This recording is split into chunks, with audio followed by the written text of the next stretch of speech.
لێرە لە کامپی پەنابەرانی جەنین لە کەناری ڕۆژئاوا مناڵان یاری بە تفەنگی پلاستیکی دەکەن ڕێک لەو شوێنەی چەند کاتژمێرێک پێشتر هێزەکانی ئیسرائیل دوو چەکداری جیهادی ئیسلامیان کوشت. مناڵەکان لەم شەقامەدا ڕادەکەن و تەقە دەکەن و خۆیان دەشارنەوە لە دوژمنە خەیاڵیەکان. کونەگولە و پەڵەی خوێن هێشتا تازان هی شەڕی ئەم دوایەیە. هەندێک لە مناڵەکان وها خۆیان نیشان دەدەن کە تەقە بە ئاسمان دەکەن وەک ئاهەنگ جێڕان بە بۆنەی کوژرانی هاوڕێکانیان.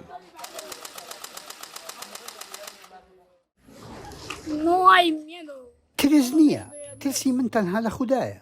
جبەیەر تەمەنی 12 ساڵە و پلانی زۆری هەیە لە ژیانیدا، دەڵێت دەیەوێت بخوێنێت و ببێتە یاریزانێکی پیشەیانەی تۆپی پێ و شەڕکەریش. ڕۆژێکمان لەگەڵیدا بەسەر برد، تفەنجێکی پلاستیکی هەڵگرت بوو، وێنەی هاوڕێکی لەسەر بوو کە لە کاتی بەرەنگاربوونەوەی هێزەکانی ئیسرائیلدا کوژرا بوو.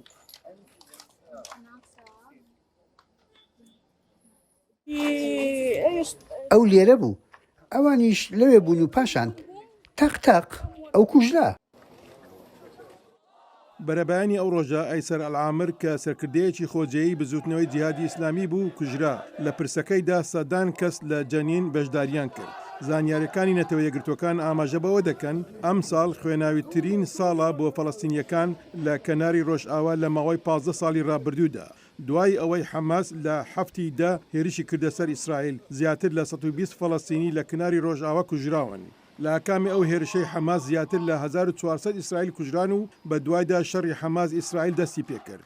زۆربەی فەڵەستینیەکان لەلایەن هێزەکانی ئیسرائیلەوە کوژران. هاوکاتی پەلامەردانی کەمپەکانی پەنابەران بۆ دەستگیرکردنی گومانلێکراوەکانی کە پەیوەندیان بە حەماسەوە هەیە. هەروە هێرشەکانی نیشتەجێبووە جووەکان لە کەناری ڕۆژئاوا پەرەی سند و ژمارەی ئەو فەڵەستینیانەی کە لەلایەن نیشتەجێبووانەوە کوژراون زیادی کردووە.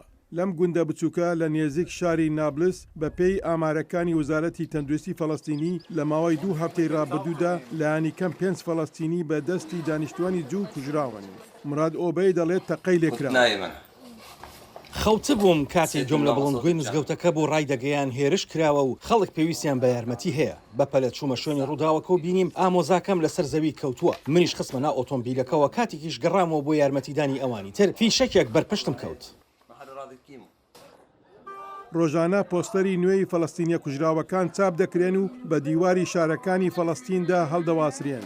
لەگەڵ پەرەسەندنی توندوتیژیەکان زۆرێک لێرە پێیان وایە پێدەچێت جارێکی دیکە شەڕەکە لە هەموو کاتێک زیاتر لە کەناری ڕۆژئاوا نێزیک دەبێتەوە.